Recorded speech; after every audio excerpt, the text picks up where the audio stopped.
Uhali gani mpenzi mtazamaji, karibu katika Mangara Update 24, karibu kupata taarifa mbalimbali, taarifa ambazo zinatufikia ndani na nje ya nchi.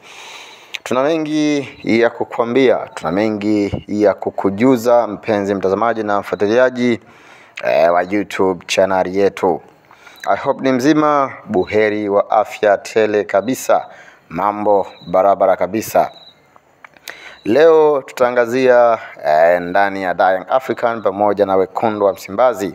Hapa nazungumzia timu kutoka Kariakoo.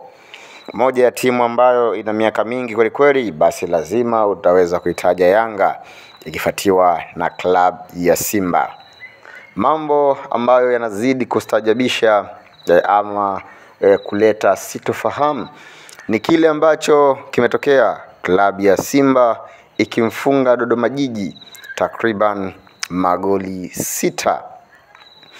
Moja ya mchezo ambao ulikuwa kukata na shoka kweli, moja ya mchezo ambao ulikuwa ukisubiriwa kwa muda mrefu, basi ni mbungi kati ya Dodoma Jiji na Simba Sports Club. Mchezo huo uliotamatika kwa goli 6-0, wengi wakishangazwa na matokeo hayo ya club ya Simba. Moja ya mtu ambaye ameweka mtazamo wake tofauti ni rais wa klabu hiyo, akionyeshwa kushangazwa na mwenendo wa timu kumfunga mtu mabao mengi kweli kweli. Mo Dewji ama Mohamed Dewji akiandika katika mitandao yake ya kijamii kwa kile ambacho kimetokea katika mchezo huo, kasema hii Simba sasa inatafuta sifa. Hayo ni maneno aliyoandika Mohamed Dewji ama Mo, bosi huyo wa wekundu wa Msimbazi. Waandishi mbalimbali wakiipamba klabu ya Simba kwa kusema Simba ni bora hivi sasa katika vilabu vyote nchini Tanzania, basi klabu ya Simba ndio klabu nambari 1. Wengi wameenda mbali na kuzungumza Young African walikimbia mchezo huo, kwa maana waliona waanzishe fujo mapema, yote kukataa isikutane na Simba ambayo ya moto kweli kweli. Mnyama huyo ambaye ukipita mbele yake lazima atakujeruhi na kukuacha na majeraha makali kweli kweli. Jambo ambalo hii leo mimi nimekuletea sasa, hili ndiyo jambo kubwa kupita yote. Hapa namzungumzia bosi wa Young African, GSM. Bosi huyo wa Young African akinukuliwa kwa kusema kile ambacho kiliandikwa katika mitandao ya kijamii. Bosi GSM amesema, natamani ningekuwa kiongozi wa klabu ya Simba. Maneno hayo ambayo anayatoa bosi huyo, maneno ambayo yanawashangaza mashabiki wa klabu ya Young African. Nini kimemsibu mpaka yeye kuzungumza hivyo?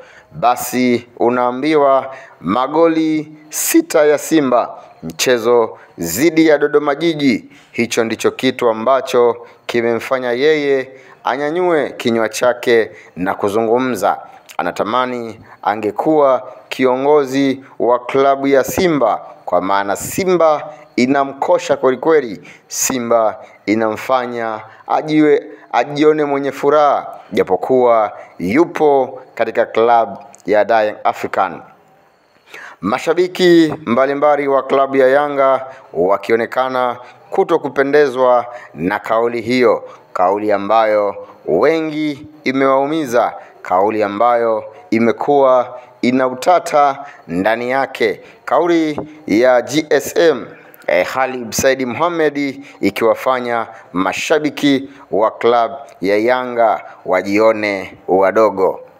Msemaji wao Ali Shaban Kamwe, yeye akisema haoni kama kuna namna yoyote bosi wake amekosea.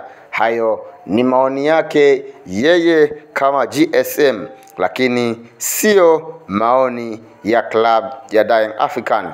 Huyo ni Ally Kamwe ambaye akizungumza katika lugha ya kutetea hoja, mashabiki wakipaniki kweli kweli katika Instagram, wakiandika maneno mengi, yote kwa uchungu kwa kile bosi wao GSM alichokiandika.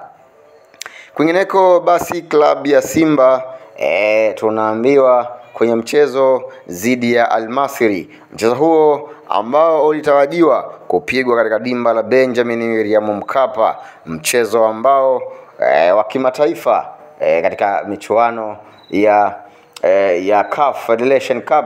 Tayari tunaona CAF wameusimamisha uwanja wa Benjamin William Mkapa uendelee na maboresho, baadhi ya sehemu haziko sawa. Kwa hiyo klabu ya Simba kuna uwezekano mkubwa wakahama uwanja.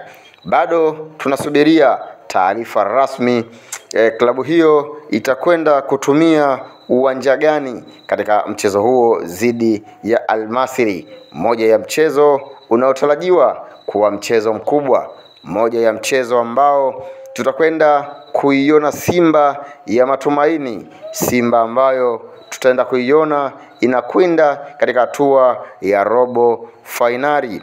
Basi endapo klabu ya Simba itamfunga Al-Masry, moja kwa moja kuna nafasi kubwa ya wao kwenda hatua ya robo finali. Tukisubiri taratibu za TFF pamoja na CAF kuona namna gani Simba itapewa uwanja mwingine, then kutangazwa moja kwa moja. Tutakuletea taarifa zetu hapa katika YouTube ya Mangara Update 24. Mimi niseme tu kuna mengi mazuri ya kukwambia, kuna mengi mazuri ya kujifunza katika YouTube channel yetu. Unachopaswa wewe kufanya ni kuendelea kuwa na sisi moja kwa moja katika YouTube channel yetu. Kama bado hujasubscribe basi unachelewa, kama bado hujalike, hujacomment basi unachelewa. Kuwa wa kwanza kwa kulike, kucomment na kushare video zetu ambazo tunakuwekea moja kwa moja katika YouTube channel yetu. Sisi ndiyo familia ya burudani na michezo kila wakati. Endelea kusubscribe, like na kucomment katika YouTube ya Mangara Update 24 kwa kupata taarifa zenye ubora. Kila lenye mwanzo alikosi kuwa na mwisho. Mimi niseme tu mwisho wa video hii ndiyo mwanzo wa video zetu nyingi kabisa na bora kutoka kwetu. Sisi tunasema bila ya wewe sisi si kitu. Endelea kusalia katika YouTube ya Mangara Update 24. Asante kwa utulivu wako wa kunisikiliza. Mimi nikutakie muda mwema siku nyingine. Endelea kufurahia taarifa zetu mbalimbali.